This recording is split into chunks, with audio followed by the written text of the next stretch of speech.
پاکستان میں 5 سال تک کے 13% بچے معذوری کا شکار۔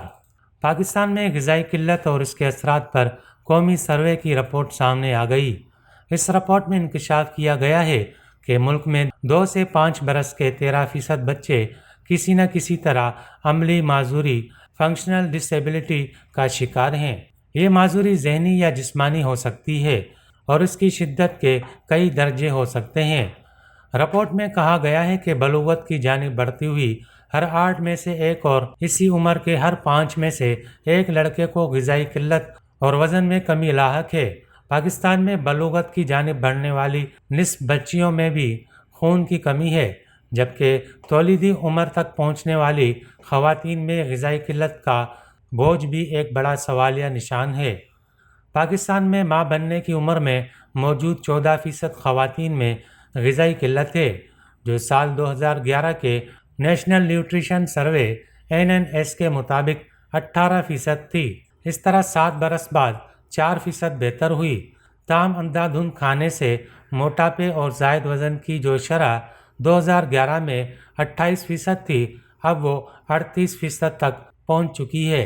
منگل کے روز کئی اداروں کی جانب سے تیار کردہ نیشنل نیوٹریشن سروے رپورٹ 2018 بنائی گئی، جس کی تفصیلات وزارت صحت میں غذائیت کے پروگرام نے پیش کی۔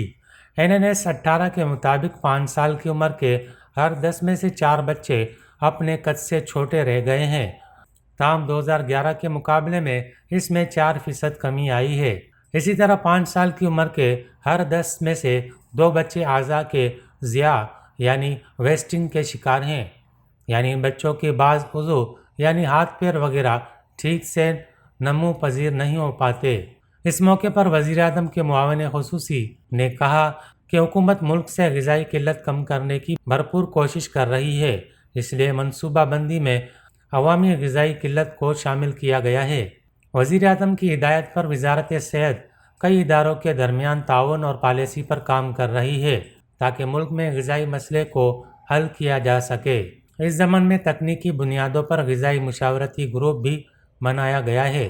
انہوں نے غذائی سروے کے انکشاف پر تفتیش کا اظہار بھی کیا کہ ملک کی خواتین اور بچوں میں غذائیت قابل قبول سطح سے بھی نیچے ہے، جسے خطرے کی گھنٹی قرار دیا جا سکتا ہے۔